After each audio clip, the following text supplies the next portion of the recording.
Oh, yeah.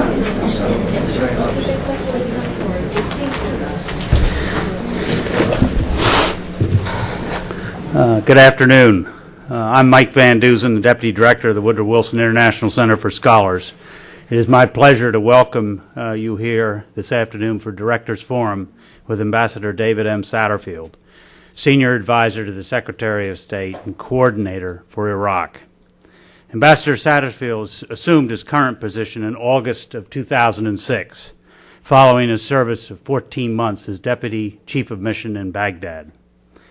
Prior to being stationed in Baghdad, David was a Principal Deputy Assistant Secretary of State in the Bureau of Near Eastern Affairs for a year, and before that a Deputy Assistant Secretary for 3 years. David also served as United States Ambassador to Lebanon from 1998 to June 2001. He is a career member of the Foreign Service, and he began his Foreign Service career in 1980.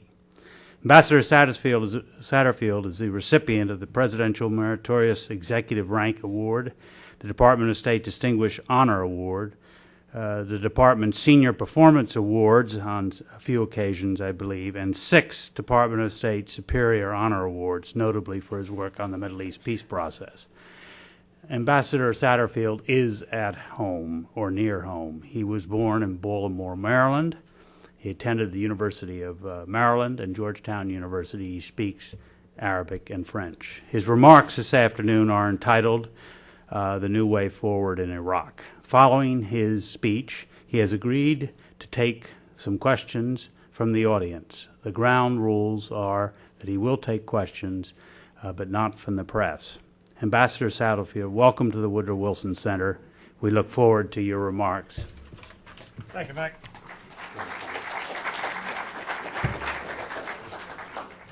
Thanks very much. I just returned about 24 hours ago from London, where I had the opportunity to deliver this same set of remarks to Chatham House, and I can assure you, between Chatham House and the Financial Times Board of Editors, there's nothing you can ask today that hasn't already been posed to me in spades. I want to talk a bit about where we are in terms of our approach to Iraq, our assessment of Iraq, what led to the decisions that formed the President's January 10th way forward strategy in that country, what we see as our U.S. role, the role of others critical to success in Iraq, and then, not least, certainly, what we believe are the responsibilities incumbent upon Iraq and the Iraqi government itself. The situation in that country is deeply, deeply troubled. That is not news to any of you. But that judgment, a judgment which has been reinforced in the National Intelligence Estimate, which has just been released in an unclassified form today, formed the basis, along with our concerns about that very troubling situation, for the intense review that was conducted within the administration during the latter months of 2006, the review that ultimately led to the options and the decisions taken by the President that were articulated on January 10th. What was the situation? Why was 2006 so bad a year for Iraq, for Iraqis, for the chances of success in seeing an Iraq which was peaceful, stable, secure, able to sustain itself economically, defend itself, an ally in the war against terror, and a peace in the region come to fruition? Well, the events of 2006 marked a fundamental change in the nature of the strategic threat or strategic challenge on the security side in Iraq. It moved from a Sunni insurgency, which stayed lethal, an al-Qaeda campaign, which remained brutal, to something else, to something which was fundamentally challenging, fundamentally threatening to Iraqis' own hope for a different kind of future for their country, and certainly for our hopes for that country. Because that al-Qaeda terror campaign, the Sunni insurgency, while violent, while producing the horrendous images you see every day on your television sets, were and are confined to a relatively small percentage of the population and a relatively small geographic area of the country. They are challenges, certainly. We take the majority of our casualties, U.S. forces, from the Sunni insurgency in Anbar province. But they are not fundamental threats in and of themselves to the future of Iraq. Sectarian violence, however, is such a fundamental strategic challenge. And the rise in sectarian violence, the splitting open, the exacerbation over the course of 2006 of Shia-Sunni dividing lines was neither inevitable, predestined, nor did it fall out of the sky. It came as a result of a very deliberate, very calculated, and ultimately successful campaign led by al-Qaeda's Abu Musab Zarqawi and then his successors, a campaign that had been underway for some time prior to February 2006, when, as you will recall, the Golden Mosque in Samarra was destroyed, but had not succeeded, if that terrible word is appropriate here, in breaking open Shia on Sunni and Sunni on Shia violence as he had hoped until the Samarra bombing. Zarqawi's intent, we know, this is not speculation, we have his correspondence with Zawahiri and others, was to finally provoke the Shia from their quietist, non-reactive position into attacking Sunnis. Sunnis would then rise up and strike in a full-blown sectarian war. The Shia expel them from Iraq and establish a Sunni caliphate, restore the order of the universe that had been so disrupted by the overflow of Saddam Hussein and Sunni dictatorial rule in March of 2003. He succeeded in February 2006. He succeeded terribly because the provocations then and that have continued by al-Qaeda directed against Shia targets did indeed provoke a very terrible and an unacceptable Shia violence against Sunnis. Thousands of Iraqis have been killed. And while 80% of that violence, that sectarian violence, occurs within 30 miles of the center of Baghdad itself, Baghdad is the center of gravity for the nation of Iraq. It is the place where reconciliation must exist or not, where the hopes of a unified, peaceful, stable Iraq can be achieved or not. And so Baghdad was the focus of this campaign, and Baghdad remains the focus of that campaign. If sectarian violence cannot be addressed, if it cannot be brought down and sustained at much, much lower levels, then it will be very difficult to see how the space can be created for the necessary political and economic steps to be taken within Iraq, for the necessary external support, political and economic, to be attracted to Iraq that will be necessary for that country to succeed. Now, the situation is very grim, but who is responsible in the end for taking the steps necessary to put Iraq onto a different course? Well, the answer is a simple one. It is the Iraqis. The United States, our coalition partners, the region, the international community, all have a very significant stake in the future of Iraq. All have a significant, vital stake in avoiding the further growth of al-Qaeda's terror within Iraq, or worse, the establishment of a safe haven from which al-Qaeda can project outward from Iraq. All of us have a vital stake in preventing the further growth of Iran's hegemonistic ambitions, which, while manifest in Iraq in part, also project well outside Iraq, within the region and beyond. We have an interest in a stable, unified state rather than a fragmented, violent entity or entities arising. We have a moral interest, all of us, in preventing sectarian cleansing, mass migrations of peoples, and the bloodshed that would accompany inevitably any attempt to force a true dissolution of a unitary state. These are important for us, the American people. They're important for the people of the region, our friends and allies. They're important for the international community. And because the stakes are so high, it's very important, we believed, as we assessed this situation last year, to make an equally frank and an equally blunt assessment of what was necessary, the specific steps that needed to be taken and by whom to turn this around. Iraqis are responsible for the future of their country. Iraqis must want to see success as much or more than anyone else. Iraqis must take responsibility for their future and for actions on security, on the political process, and on economic development that are vital to that country's future. It sounds like a truism. This is Iraq. they're responsible. But it cannot be stated clearly enough, I believe, that if Iraq doesn't want, is not prepared to take their government, their political leadership, the necessary steps on all of these tracks, no amount of external help will ultimately prove successful.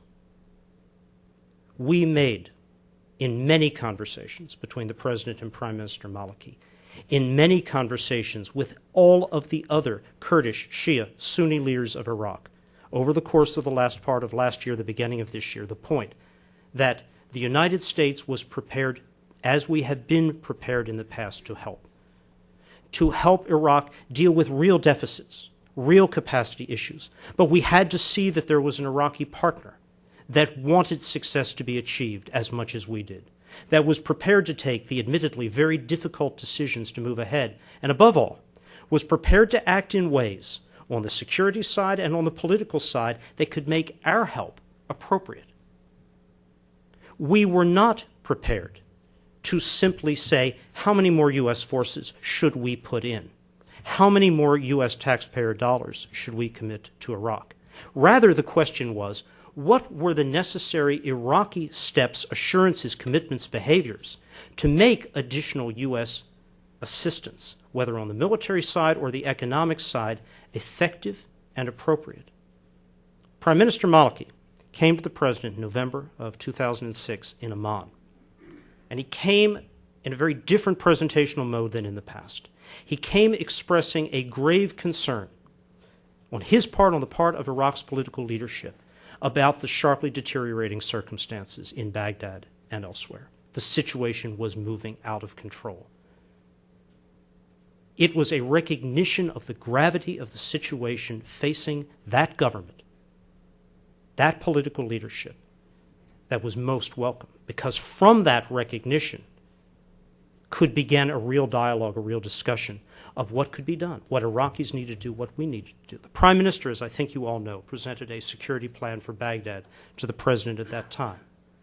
That security plan contemplated Iraqi forces being responsible for Baghdad, with coalition U.S. forces providing a supporting, flanking role outside. We looked at that plan, our military experts, and we came to two judgments, one military, one political, but both interlocking. The military judgment was that, with all credit due to the Iraqi army, and credit is due, the Iraqi army was not capable of taking on the challenge logistically and in terms of the magnitude of the operation necessary for Baghdad without an additional application of U.S. military resources on the ground. That aspects of the plan needed to be thought through in terms of how Baghdad would be divided, how responsibilities would be allocated amongst Iraqi units. And on the political side, two fundamental judgments. No security plan would succeed in bringing down and ending sectarian violence in Baghdad, and no amount of additional U.S. forces would have a material impact unless the two reasons which, among several others, had been responsible for the failure of earlier Baghdad security plans were addressed. No political interference in security decisions, and an even-handed treatment of all those involved in violence. And let's take the second of those first. Even-handed treatment means anyone, whatever their political, sectarian, or militia affiliation may be, and wherever they may be located, no one can be off limits if they are killing or threatening innocent Iraqis. Sunnis and Shia, both engaged in violence, must be confronted and must be stopped. No safe havens, no off-limit growths, and no political interference in decision-making, no calling off of Iraqi units from a battle, no ordered release of detainees because the wrong political party or militia or individual are offended. Without assurances on those two parts, we were not willing to make an additional commitment. We got those assurances from the Prime Minister, and they have since been expressed very clearly and very publicly by the Prime Minister, not just to the public in Iraq, but to the Council of Representatives, which last week endorsed those assurances along with the overall Baghdad security plan. And it was on the basis of those assurances and then the evolution over several weeks, our security officials discussing with Iraqi security officials, Ambassador Khalilzad, the President, the Secretary of State, Secretary Gates, discussing in Baghdad and elsewhere with Iraq's leaders, political and governmental, what was needed that the Baghdad security plan evolved. But the Baghdad security plan, with its additional commitment of U.S. forces, additional commitment of Iraqi forces, division of command and control, all of that doesn't stand in a vacuum. It is a security track, but a security track that cannot stand alone. It requires two other processes to move forward in parallel, one political, one economic. A political reconciliation process must be sustained in Iraq. Security steps alone, as Dave Petraeus, Secretary Gates, General Casey on many occasions have said, cannot in the end achieve lasting security. You need a political process, a process that continues to move forward reconciliation, that continues to hold the door open to participation, meaningful participation in the Iraqi government, by all those willing to give up violence and pursue a political process. A political reconciliation process in Iraq that has several key elements. A national hydrocarbon law that provides for the fair distribution and maximalization of Iraq's vital oil resources. An amnesty proposal. Ultimately, a DDR, demobilization, disarmament, reintegration process for militias. A process of reform, significant reform and de-Baathification that changes that from a political weapon that has excluded participation in Iraq's national life by many who wish to do so constructively, to a much more appropriate targeting of those who have individual criminality that can be demonstrated through a fair judicial process. All of these are elements of a reconciliation process that must remain in play, must move forward. And the economic life of Iraq has to be vitalized. In the first place that it has to be vitalized are in those areas most troubled by violence. You know, the Baghdad security plan, those of you who have read it or have discussed it, has three basic phases. Clear areas of those responsible for violence, secure or hold, don't allow them back in, and then build.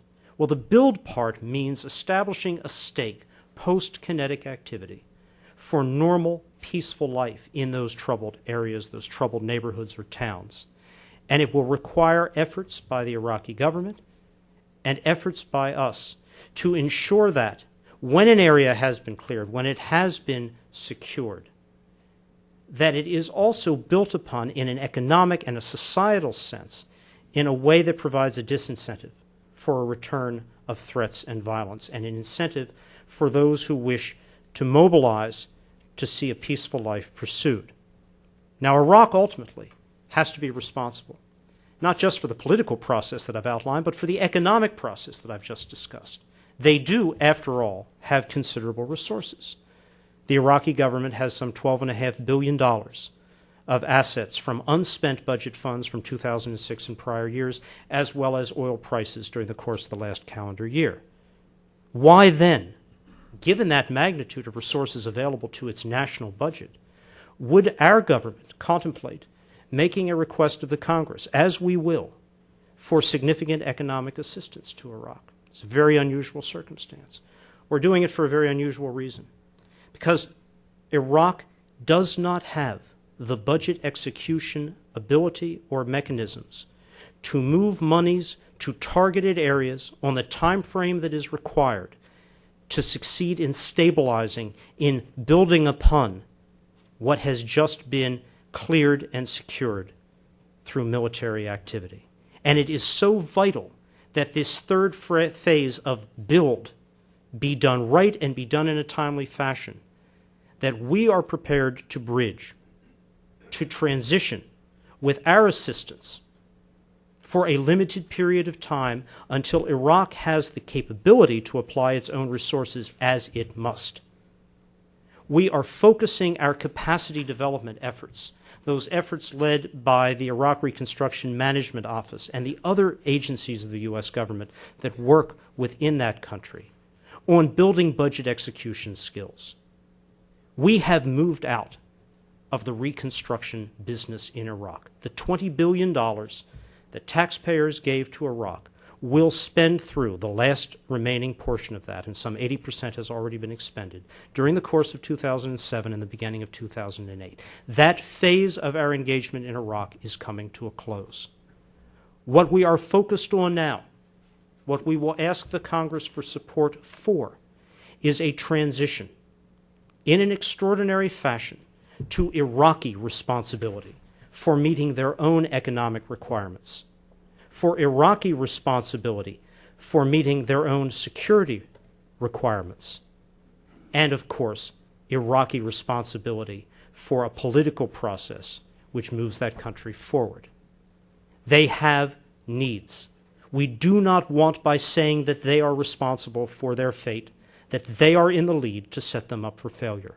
On the security side, we believe a meaningful commitment of U.S. forces can and should be made. On the economic side, a meaningful commitment of U.S. economic resources as a transition can and should be made. But it is all aimed at the same goal, a transition to full Iraqi responsibility for the fate of their country. Are there efforts that can be made outside a Baghdad-centric focus? The answer is yes, very much so. Baghdad is the center of gravity for sectarian violence, and as such, it has to be a major focal point for efforts undertaken by the Iraqi government and by ours in an attempt at stabilization situation. But we are also decentralizing and diversifying our activities. We are reaching out outside Baghdad, outside the green zone, if you will, to a broader range of efforts in Iraq to stabilize, secure, and build. We are expanding our provincial reconstruction teams from the current 10, 7 headed by the United States, 3 by coalition partners, to some 20 PRTs, all of which should be in place by November of this year, but the bulk of which should be established within the next 60 days. Those new provincial reconstruction teams and augmentation of existing provincial reconstruction teams will enhance and the our is a collective, civilian, military, U.S. ability to assess the situation on the ground, to work with Iraqi leaders committed to a political process outside Baghdad, to be able to move monies in a much more flexible, much more responsive manner, to help build a stake for moderation, for security, for stability in the countryside. And while the efforts of the PRTs, existing and new, will at first focus upon the troubled areas of that country, Baghdad, Anbar, Salah ad-Din province, Diyala province, the conflict areas, we are also going to be increasing our efforts outside. This is as thoroughly joint, in the military sense of the word, an operation as can be imagined. We have worked with our brigade combat team commanders, with our existing PRTs, to make a bottom-up assessment of what's needed in terms of funding, and what's needed in terms of personnel. We are going to be seeking almost 400 additional civilian staff to go to Iraq over the few months ahead to work in the additional PRTs and augment the staff of the current PRTs. These individuals have been identified as necessary by skill sets, by our military teams, by our civilian teams, to provide very specific abilities, very specific resources, very specific kinds of assistance, area of responsibility by area of responsibility across that country. It's a challenge, of course, to establish these kinds of institutions and to do so rapidly and to do so in an area afflicted with the security circumstances of Iraq today, but it is an absolutely essential part of our strategy. We believe the fundamental challenge in Iraq, as elsewhere in the region, is not a Shia-Sunni confrontation. It's not a right-left political confrontation or east-west. It's moderates broadly defined versus extremists, very tightly defined. Who are moderates? Moderates are those, irrespective of their political views, who believe in and use a political process to advance their goals. The extremists are those who use violence and the threat of violence to achieve the same.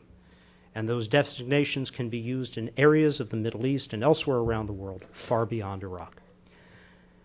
We've talked about what Iraq must do. We've talked about what the U.S. is prepared to do. But there are other partners in this process who need to step up to the table as well. I said at the beginning of my remarks that while the United States and certainly the people of Iraq have a stake in success, and a very grave stake in the consequences of failure, so do the people of the region.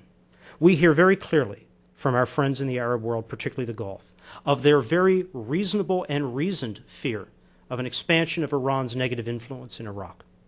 We hear of their very reasonable concerns and understandable concerns about expansion of al-Qaeda's presence and ability to project ultimately from outside Iraq. But because we so agree with the significance of these concerns, we believe it follows those states must play their part in helping to support moderates in Iraq, to stabilize that country, to help as much as possible, economically as well as politically. When Secretary Rice visited the Middle East recently, she discussed the President's strategy. She received overwhelming support for the elements of the President's plan. There was very little, if any, lack of concurrence that he had set forth the correct elements in terms of the stakes, what was needed on the part of the Iraqi government, the ultimate goals that needed to be achieved. But where there was not agreement was on whether a partner existed in Iraq for those efforts. There was grave concern expressed about whether the government of Iraq was committed to a national agenda or a sectarian agenda. That's not a skepticism that will be new, I think, to any of you in this room. But it is a significant skepticism, and it has a significant operational impact, and it makes all the more essential that the Iraqi government, its political leadership, demonstrate that in the conduct of the Baghdad security plan, in that promised even-handed treatment of all those engaged in violence, Sunni and Shia, in non-intervention by the political echelon of the country in security decisions, and in the continued pursuit of national reconciliation, this is a national government. It is committed to a national agenda, a reconciliation agenda, and it is a government that merits the strong support of Iraq's neighbors and the international community. Now, there are neighbors of Iraq who have no interest in a peaceful, stable, sovereign Iraq. The behaviors of Syria and Iran have, since March of 2003, consistently displayed, in the case of Iran at an accelerating pace, displayed a very different intent. Neither state has taken steps necessary to prevent the further exacerbation of violence, of terror in Iraq, by means, in the case of Syria, of controls over the suicide bombers who continue to flow across the Syrian border. The vast majority of all those conducting suicide bombings for al-Qaeda in Iraq are foreign, and the vast majority of those continue, as has been the case since 2003, to come across the Syrian border. The Syrians know this must come to an end. Financing through Ba'ath Party and other insurgent support networks of the insurgency in Anbar and elsewhere still continue to be conducted from within Syrian territory. That also should stop. And from Iran, we have seen a pattern, particularly over the last several months, of increasingly bolder, increasingly high profile, and increasingly lethal supplies of weapons, including advanced technologies such as explosively formed projectiles and rockets, which have been used to target innocent Iraqis and coalition forces, including U.S. That must end. And as the President has said, the Secretary, Chairman of the Joint Chiefs Pace, we will not continue to tolerate these kinds of activities by Iran within Iraq. We hope very much, and we believe, that a diplomatic resolution to the challenges posed by Iran, both in Iraq and outside, can be achieved, because I want to draw your attention a moment to the magnitude, to the scope of the challenge here. Iran is presenting lethal challenges to security and stability in Iraq. But Iran's ability to make such challenges unimpeded, unaddressed, projects in turn upon Iran's calculations elsewhere. In Lebanon, with respect to Palestinian radicals, and with respect to broader strategic issues, it is important that Iran understand there are limits to its behavior, and that our friends and allies in the Middle East and elsewhere understand that we recognize such limits exist and are prepared to act on our own and with others to address them. I want to make clear, we believe Iran's challenge in Iraq can and will be addressed inside the borders of that country. The broader challenge of Iran is one which needs a strategic response on the part of the United States, our allies in Europe, the Security Council, the broader Middle East. And that is something we will continue to work on as well. We want to see a peaceful Middle East. We want to see a peaceful Iraq in a friendly relationship, not an adversarial relationship, with all of its neighbors, including Iran and Syria. But not only must Iraq's friends move forward, those who are not supportive of a peaceful outcome for that country or for the Middle East as a whole must also address and change their behaviors.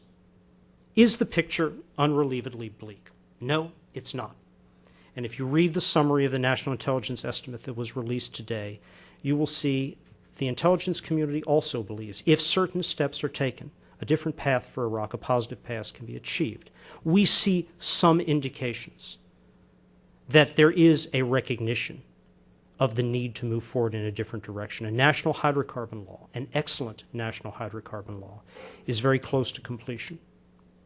A law on which all groups, Kurd, Shia, and Sunni, came together despite differences. It is not quite done yet, but we are very confident it will be achieved shortly and submitted to the Council of Ministers and then the Council of Representatives. This is a major step. The Council of Representatives endorsed by overwhelming numbers the Baghdad security plan, including the Prime Minister's double assertion of no political intervention in security decisions and even-handed treatment. That was a positive step. We have seen elements of Shia militias, including the Jaish al-Mahdi, detained in large numbers over the past months. Joint operations in Sadr City, which is not a no-go area. That's a positive indicator. And we have seen growing concern on the part of all Iraq's leadership about the role being played by Iran and Iranian operatives in that country. More needs to be done. And there are no guarantees here. I will follow a long line of senior administration officials in telling you that we believe we have an obligation to do our best with an Iraqi partner to see success achieved because the price of failure is so high. But ultimately, success will depend on what Iraqis do, whether they are willing in the end to be responsible, to take difficult decisions, to enable us to enable them to achieve success, because that is all we can do. We can help them. We cannot do it for them. Thank you. You want to sit down and take questions? Thank you very much, David. The floor is open for questions, and please identify yourself. I will call on the gentleman here and then a scholar from the center. My name is Ted Perrin. I put in 25 years in NEA as a foreign service officer. Yes, Ted. Thank you for your presentation. Mike. Oh, beg your pardon. Thank you for your presentation. I'm struck with your articulateness and your detail. I am also struck by the fact that your presentation and much of the line coming out of the administration is pretty tactical. In other words, address the issue on the ground in Baghdad and certain provinces. I'm wondering if there's an element in the administration which is looking at some of the writing, for example, of Vali Nasser, recent Wall Street Journal column by Fuad Ajami, which takes a slightly broader view of the problem, including a regional engagement, not just U.S. versus Iran or coalition versus Iran, but Russia, China, Europe, and ourselves with Iran. I wonder if you'd be willing to comment on that. Sure. Thank you. I said at the end of my remarks that addressing the challenges posed, broadly speaking, by Iran in Iraq required more than a simple addressal of those issues in Iraq itself, which is something we are prepared to do. But it can't be the be-all and end-all of such a thing. It's a strategic challenge. It needs a strategic addressal, and an addressal not only by our friends and allies in the region, who, after all, are the primary recipients of Iran's hegemonistic threats, but also by the broader international community, because to the extent, and I think a very solid strategic case can be made for this, to the extent Iran as a rational actor, reads lessons from response or non-response, pushback or non-pushback, to things it does in Iraq, in Lebanon, with the Palestinians, it draws lessons and parameters for how it conducts itself on a much greater strategic issue, such as the nuclear program. And though there is a strategic dimension here, it needs a global addressal, hence the reference to the Council and to other forum and other collectives of individuals. But yes, we absolutely agree the Chinese, the Russians, the Europeans very much have to be part of this, because there is an interrelationship. We tend to view Iraq, and for reasons I fully understand, as the focal point for everything. And Iraq is very important. But it also is important as a demonstration case or a projection case for broader strategic issues as well. Mm-hmm. Barbara, scholar. Yep. Hey, Barbara. A former public policy scholar at the Woodrow Wilson Center.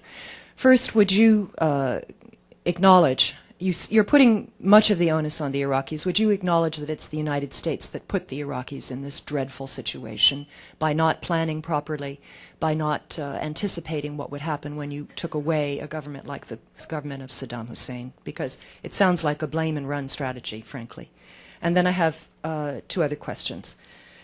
When will the administration present convincing physical evidence of Iranian weapons supplies to Iraqi militias, particularly on the IED issue? I believe most of the bombs are going off, they're being set off by Sunnis. Do you have any evidence that Iranians are supplying this kind of technology to Sunnis, and why has there been a delay in presenting this evidence? And then from a colleague of mine in the audience, is the United States still committed to convincing the Iraqis to have a referendum as required by the Constitution on the status of Kirkuk by December? Thank you. Well, Barbara, those first two questions had an amazingly journalist-like ring to them. Full disclosure, she is in the process of finishing a book that she wrote here. No, look, on the first question, Barbara, I will respond as others have done before. There will be a time and place for lots of people to write about the history of all this. Our challenge right now, and the challenge before the American people, is the situation we find now, both the opportunities and the threats intrinsic in that situation, and how best to move forward. So no, I am not going to look back at this time on how this came about. Your second question, though, on the briefing on Iran, we will, in fact, provide such a briefing at an appropriate time. We will do so when we are fully prepared for that briefing, and I have no further elaboration beyond that. But I will say this, there is ample evidence of Iranian supply of advanced weaponry in Iraq, including the explosively formed projectiles, which are quite unique by signature, to Iranian sourcing, and which have resulted in the deaths of many innocent Iraqis, as well as the deaths of coalition forces. And I won't go or elaborate beyond that. Kirkuk. The decision on Kirkuk, the process for resolution of the issue of Kirkuk is set forth in the Iraqi constitution. The procedures to be followed are Iraqi sovereign national procedures to be followed. This doesn't mean that friends of Iraq, including Turkey and the United States, cannot express views. They can, and we do. We believe a resolution on issues as sensitive as Kirkuk must come in a way that contributes to national reconciliation and unity and are not intrinsically divisive. But they are, at the end of the day, part of a sovereign Iraqi process. Ambassador Frankie, take the mic. Thank you. Ren Rahim Frankie, Iraq Foundation. The explanation or attributing the sectarian violence to the bombing of the Samarra Mosque, I think, tends to ignore history, because throughout 2005, well before the bombing of the Samarra Mosque, we already had killings of Shia by Sunnis and killing of Sunnis by Shia. And as I recall, throughout 2005, there were a lot of accusations that the Ministry of Interior was already infiltrated by Shiite militias who were perpetrating killings of Sunnis. So I think it's misleading to say that it is Samara that started this. I think the reason, if we really want to go back in history, is the whole structure of the Iraqi state after the collapse of the regime, where the CPA chose to structure the state along sectarian and ethnic lines, and the parties that were given preeminence and priority were those that were identified with a sect or an ethnicity, which resulted in tremendous polarization of that state. And I think until we recognize that fact, we are going to find it very, very difficult to end the sectarian fighting. So that's one point. The other point is to go back to what Barbara and to ask a further question on that. The Syrian and Iranian interests in Iraq are by no means identical.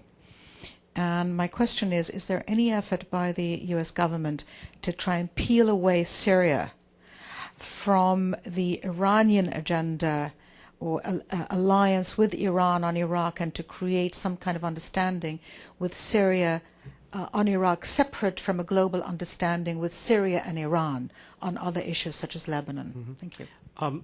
I certainly would agree with your comment that sectarian violence was not new to February 2006 and subsequent, or that the Ministry of Interior and the behavior of many elements of the Iraqi police was contributory to a rise in tension, including sectarian tensions. It certainly was, and we have publicized very widely the abuses, the dysfunctionality of many elements of the Iraqi police and the Ministry of Interior during the course of 2005 and 2006. But I will defend the analytical judgment that the February Samarra bombing was a watershed event, and it cannot be described as anything less than that, in breaking open definitively whatever limits or boundaries there had been in the magnitude of Shia response, violent response, to the succession of brutal Sunni attacks.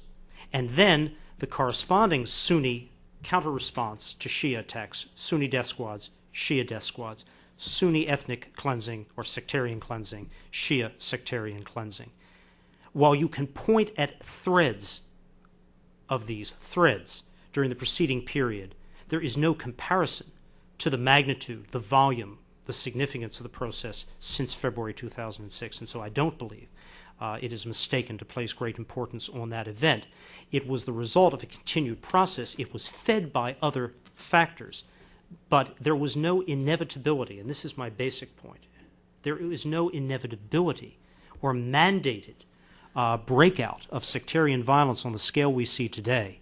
It was the result of a calculated policy which ultimately succeeded, terribly so. Your question, though, or assertions regarding the reasons beyond the factors we've just discussed, frankly, I wholly reject. I do not believe that the United States, the 12 million Iraqis who voted in a free and fair election, the selection of a democratic government that reflected the demographic composition of the real Iraq, was somehow a mistake or an error. That is a very terrible indictment of 12 million plus Iraqis as somehow misunderstanding what the real nature of their polity was, and I think it simply doesn't stand. On the Syria question? Syria question. We would very much like to see the Syrian government enter into a friendly relationship, structured, constructive relationship with Iraq. We would very much like to have improved relationships with Damascus on a variety of different issues. They're an important player in the region.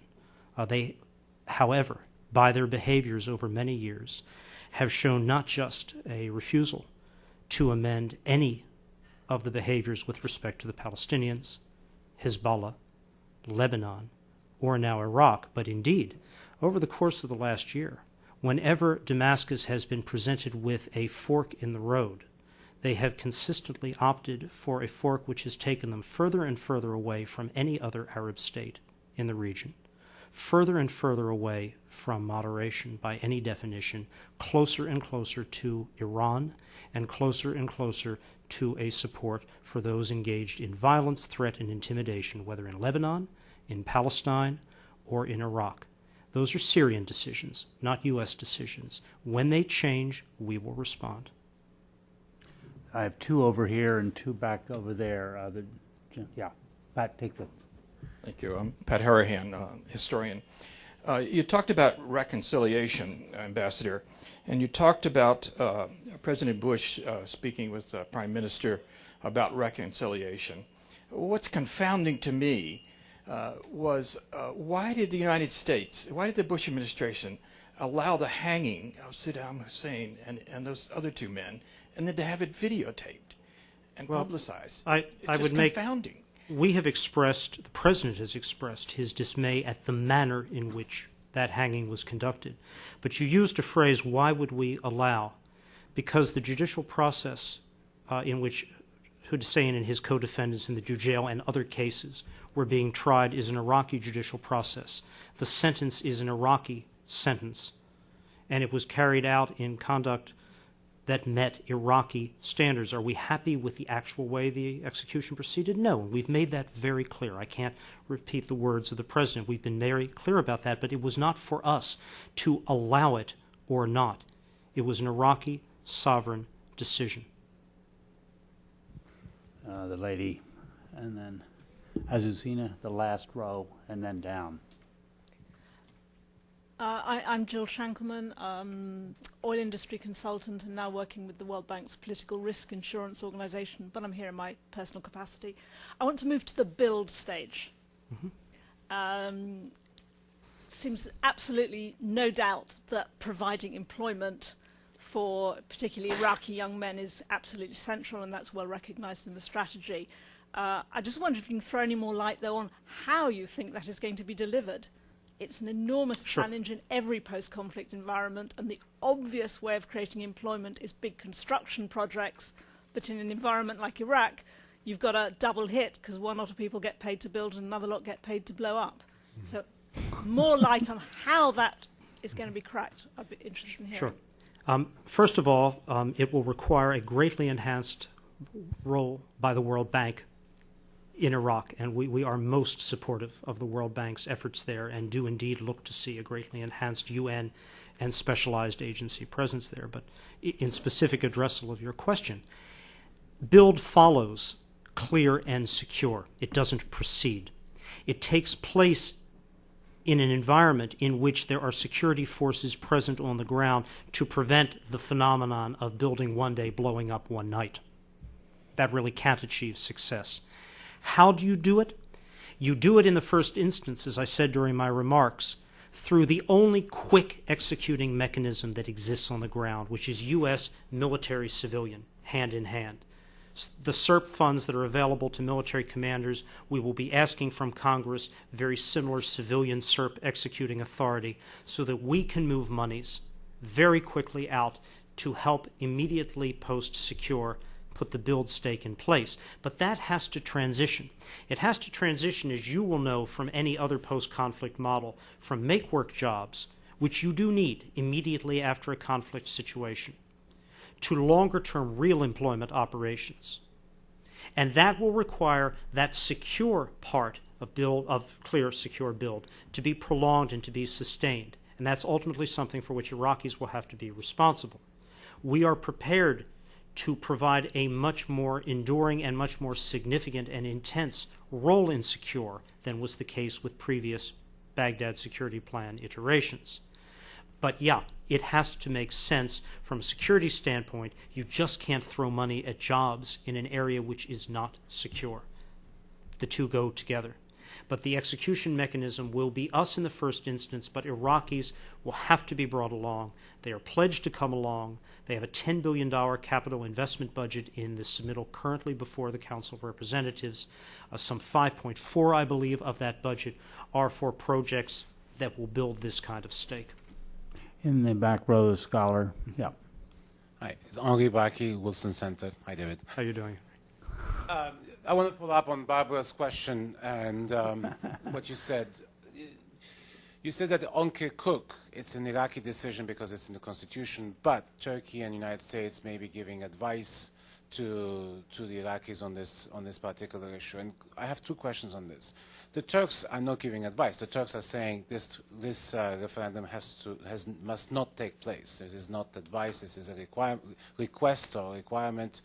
Has United States policy changed? I mean, Nick Burns was in Ankara last week where he basically said it's an Iraqi decision. In the last week or so, have we changed our policy on this? And subsequently, does the State Department know what's going on in Kirkuk? In other words, do you have any reports as to major population movements? I mean, if you listen to the Turks, more than 20% of the Iraqi Kurdish population seems to have moved into Kirkuk, which is not very realistic. But does the State Department know what's going on? Yes. Henri, the answer to the second question is yes, we do. We have very close contacts in Kirkuk through our provincial reconstruction team there. We are very much aware of the situation there. With respect to our policy, I know precisely what Nick Burns said in Ankara, and what Nick said is what I said. It is, in the end, a sovereign Iraqi decision, but the Iraqi government has every right to hear from its friends, including Turkey, about their strong views about issues like this, but at the end it is an Iraqi decision. We certainly hope that the decisions taken by the government of Iraq are decisions which contribute to national unity and stability rather than prove divisive. In the blue. My name is Dave Rogers. I'm independent historian and Woodrow Wilson Center hanger-on. Since the prime driver of the violence and chaos in Iraq is the presence of a large American occupation army, how do you postulate the withdrawal of the American occupation army, and at what speed? I raise this point because the French occupied Algeria for 132 years, and the temporary British occupation of Egypt that began in 1881 did not end until 1954. So I think it's relevant to the present situation. I disagree. Over here we have two questions, in the red and then back. About how important developments in Iraq are for the United States. And on the other side, you've said that ultimately it's for the Iraqis to determine how things prevail. And so there seems to be a kind of latent contradiction between these points of view. But my question is, if the government of Iraq were to ask the United States to withdraw all American forces on a schedule, do you see the American government complying with this request, or are events in Iraq too important to be left to the Iraqis? Your second question is easiest to answer because it's been posed and answered many, many times over the past 2 years by the President and others. And the answer is we are there at the request of the Iraqi government and in accordance with a UN Security Council mandate. If the Iraqi government requests a change in that or our withdrawal, we will, of course, accede to their wishes. Now, your question about the inherent contradiction, there is none. There are two fundamental assertions here. The future of Iraq, success or failure, is extremely important to enduring vital interests of the United States, to our friends and allies in the region, and to the international community more broadly. But at the end of the day, success in Iraq depends upon actions and responsibilities undertaken and carried out by the government of Iraq. It cannot be done solely as a result of U.S. will or intent, no matter how strong that may be, which is a fundamental point which the President has made, not only in his public presentations, but to Prime Minister Maliki.